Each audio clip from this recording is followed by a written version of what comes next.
This is a frank conversation about the budget ceiling. The budget cap was sold as the equality revolution in F1. But when an 11th team tries to get in, seems like the vibe changes real quick. If you're into unfiltered backstage talk, hit subscribe and drop a comment. Do you actually think F1 wants another team on the grid? Because look, there's a detail a lot of people ignore on purpose. And when you see this detail, the whole budget cap watered fairness conversation starts looking kinda fake, like pretty marketing slapped on top of an old problem. There's spending that counts toward the cap, and there's spending that stays outside, and that changes everything when you're starting from scratch. And there's another thing. It's not just about being able to spend. It's having infrastructure ready, people ready, processes ready. That stuff doesn't just appear when you sign a contract. I've seen fans talking like it's simple. Wait, but now there's a cap, so the new team shows up and boom, nobody can spend more. It's all equalized. But F1 isn't some Sunday race where everyone gets the same cart and we see who's better. F1 is an organism, a huge beast, full of organs, scars, habits, memory, and accumulated advantage. For me, the budget cap became this pretty stamp to say, now it's fair. But the real advantage of whoever's already inside is still massive. And the 11th team enters the championship already chasing their own losses. And people still treat this like equality. Picture the scene. You're this new team. You're not asking for favors. You're not asking for a trophy handed to you. You're asking to race. That's it. And when you arrive, the reception isn't welcome. The reception is a polite smile with a look that says, "So, what are you here to take from me?" Because that's what it is. Every team that's already in there has a slice of the pie. And when one more comes in, the pie doesn't grow at the same rate. At least that's how they sell it. So the debate turns into money, power, politics. Turns into a closed room with people saying competitiveness while protecting their own turf. And then the cap shows up as this magic argument. But it's not magic. It doesn't create a factory. Doesn't create a wind tunnel. Doesn't create an operational culture that took decades to get sharp. It doesn't create that team of people who've already made every possible mistake and now do things right automatically. That's the part you can't buy with a check. Even if you have money, you can't buy time. And time is the most expensive asset in Formula One. What F1 promised with the cap: reduce differences, bring teams closer, create an environment where a new project wouldn't get crushed in the first year. Sounds good in the pitch. But let's be real, whoever's already inside has the map of the maze. Knows where to step, knows who to call, knows the supplier who delivers faster, knows the right way to hire without messing up their own team, knows how to plan next year's car while still fighting with this year's car. That's gold. The new team arrives with the cap above their head and the floor still being built. And this whole "they're spending outside the cap" thing cuts deep here.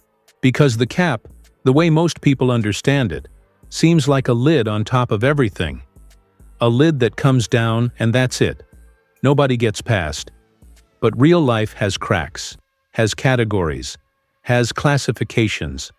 There's spending that doesn't count, spending that only partly counts, spending with specific rules, spending that becomes investment, spending that blends with infrastructure, with assets, with development, with process.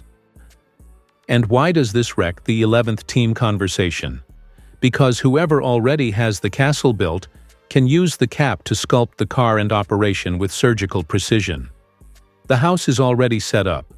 The electrical grid already exists. The plumbing's already there. The new team, before even thinking about performance, needs to put up walls, needs to install machines, needs to build production lines, needs to create routines, needs to build a work culture that doesn't get invented in PowerPoint. And here comes the irony that bugs me. The cap becomes an argument to say, see, now nobody can burn money. while the established teams keep going with an advantage that doesn't show up in the cap number. Result? The 11th team looks like a threat, when in reality they're asking for oxygen. Because what's a real threat?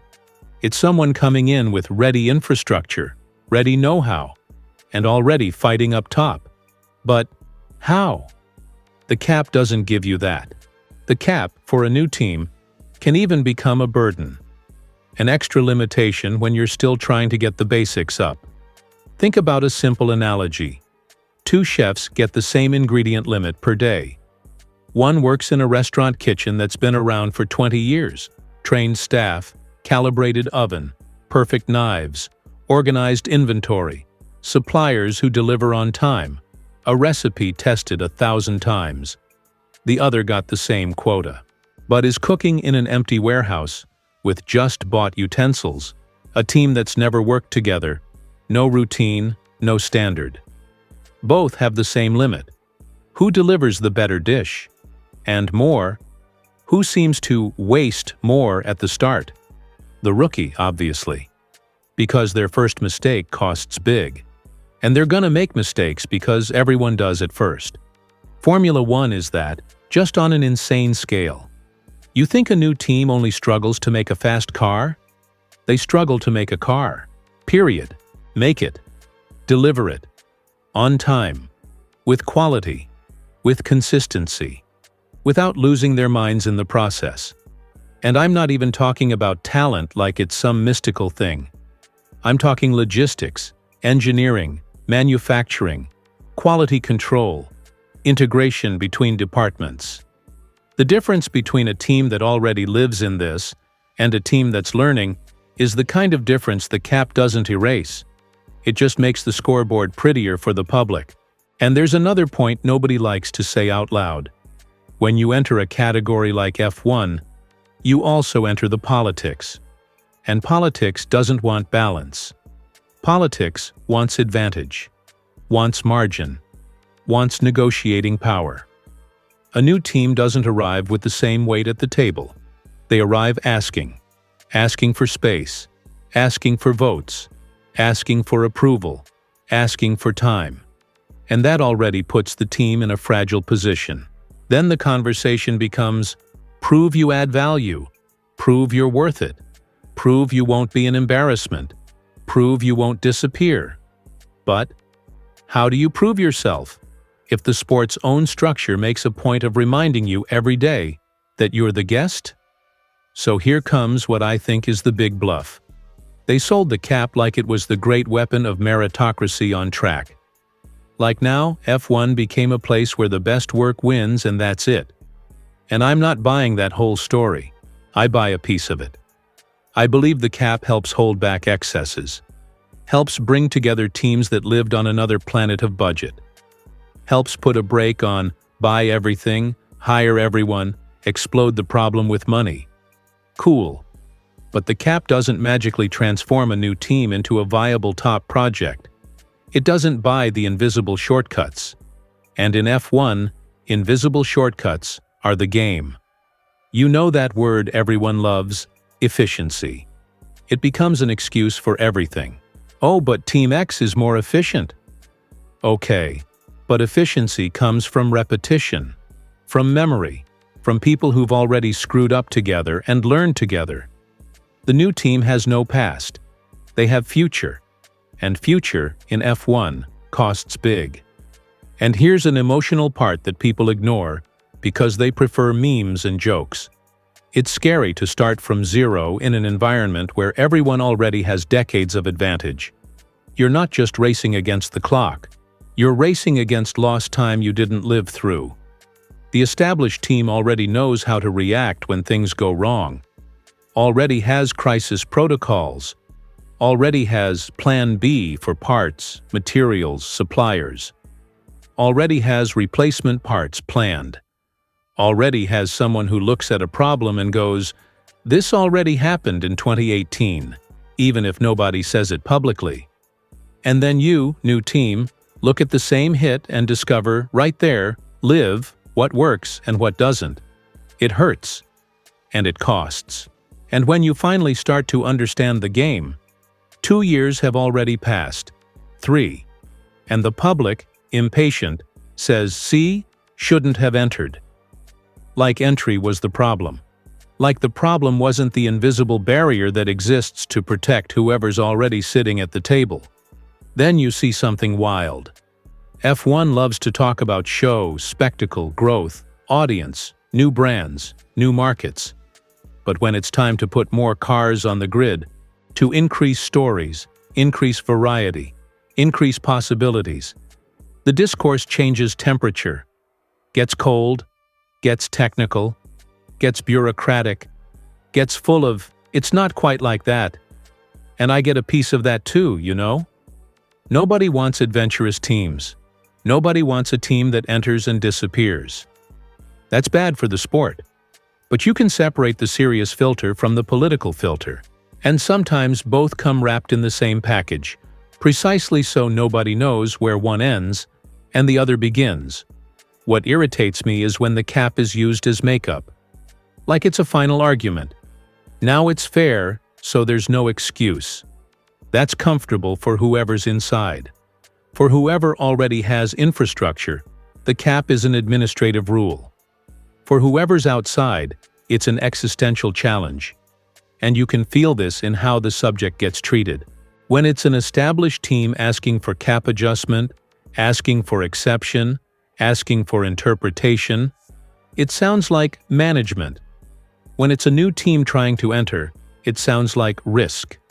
Same conversation, different smell. Deep down, the 11th team exposes a question nobody wants to face head-on. Does F1 want open competition, or does it want a closed club with a competition narrative? Because the budget cap, the way it's sold, seems like proof the club opened its doors. Now anyone, within the limit, can compete. But when someone tries to walk through the door, they discover there's more than one key. And not all of them go to whoever arrives last. And there's something few people admit, but everyone feels. A new team messes with comfort, forces rethinking agreements, forces sharing attention, forces sharing money, forces sharing power. And power doesn't like to share. Power likes to justify why it can't. So I go back to the beginning, to that phrase that seems like an exaggeration, but makes sense when you look without romanticizing. The budget cap was sold as an equality revolution. But when the 11th team tries to enter, seems like the rule changes mood right away. Want me to do part 2 with practical examples of what a new team needs to build before even thinking about points? The budget cap didn't equalize the grid. It just made the club more polite about saying no.